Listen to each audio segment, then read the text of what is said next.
I am Kenisha Kelly, and my role in this production is costume designer. The process for me with designing has been basically having the conversation with the director and seeing what the overall vision was intended to be. From that, then it's a list of brainstorming that he and I did along with the rest of the production team in trying to figure out how to best make a sort of cohesive world. One of the things I love about Trinity Rep is the fact that you all do a different version of Christmas Carol every year. And so it was exciting to try to find a new vision for it. So from those conversations, we basically settled on post-World War I. And so in looking at that period, it's then thinking about how do I pull those silhouettes into the world of Dickens and allow it to really then have the kind of life and joy, but also still allow it to have the weight that it should. With all of that combined, then it's a combination of thinking about these different bits of research, but also how then stylistically do we keep it cohesive. So I did a lot of different sketches, probably over 50 sketches for this show. And from those sketches, culling down and seeing which looks were the best looks. And after those were all decided and collectively the world looked the way that it should, fabric swatching came in and starting to look and see which weights of fabric, which colors of fabric, which types of fabric would work best for each of the costumes. And at this point now, everything has gone to the shop, and the shop is now in the process of building. We are now in the process of using the fashion fabrics to create the final looks. And a lot of fittings have happened in between now and then.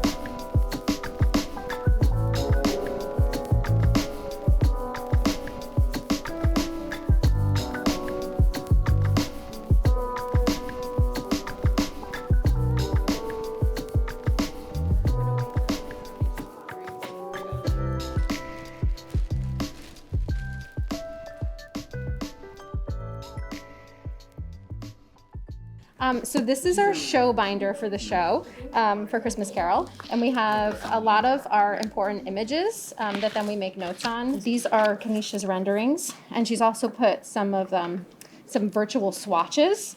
Like I'll make notes. We have multiple conversations, and so I'll make notes what I think we're gonna need to build, and also about wigs and hair. It's organized. Sometimes it's by character, but she's put some characters together.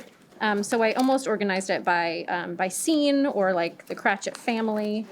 We bought both of these sweater options to look at, and you can kind of see the color palette for that whole family, and then some other choices.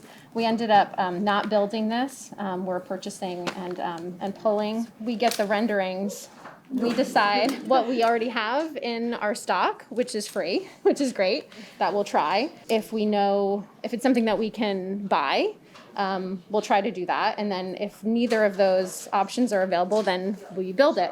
And underneath here is the plot from the scene breakdown, which I'll turn into a costume plot. And it's just to keep track of everybody's track. And so we, again, know going into it what's going to be a quick change. And sometimes that changes the way, William will build it.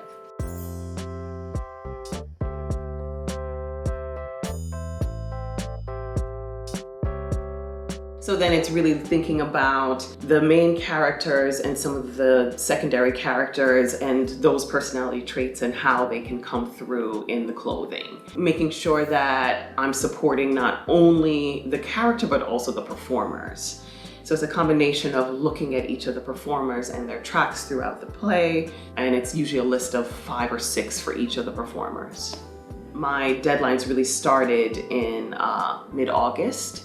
And so since August, between rough renderings And then my final renderings were due in September, and then from there the shop really started working. So the process ends up being fairly quick. It seems long. It's one of those things where it's just great to try to keep on top of everything, because every week there's like a new challenge that comes up that I have to make sure that I'm staying on top of, so that the shop can keep working and doing the things that they need to do.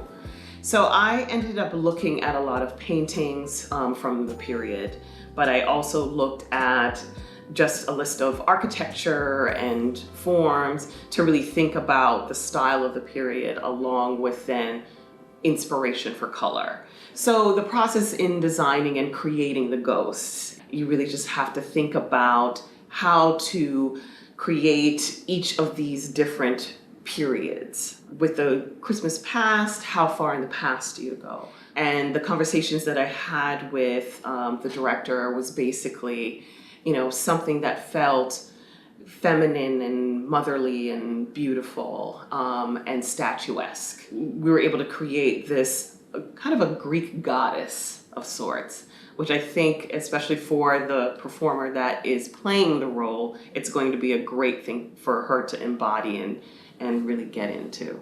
With Christmas present, is it in the present of the play itself? Do you push it back a little bit within a couple of decades, or does it really take on that St. Nicholas feel? I try to use a lot of color and make the silhouette itself a bit whimsical. So this character has a top hat and a great coat and fur trim and all of those great things to really kind of bring him forward in the space.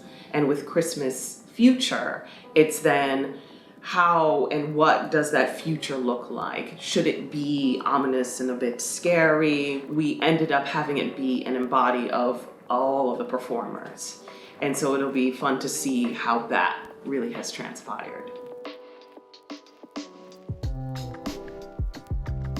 I really tried to make sure that there was some vibrancy in the world, but still had the weight and the somberness that it often should have with Dickens, so that it can have that beautiful balance. In a whole, I feel as if, especially with this world and the intention of the play, it speaks to a desire for people to care for one another and actually just respect and appreciate one another. From the person that is of the upper class to the person that is in the lower class, we are all people. It's just love and spirituality that I try to use to kind of influence the designs themselves.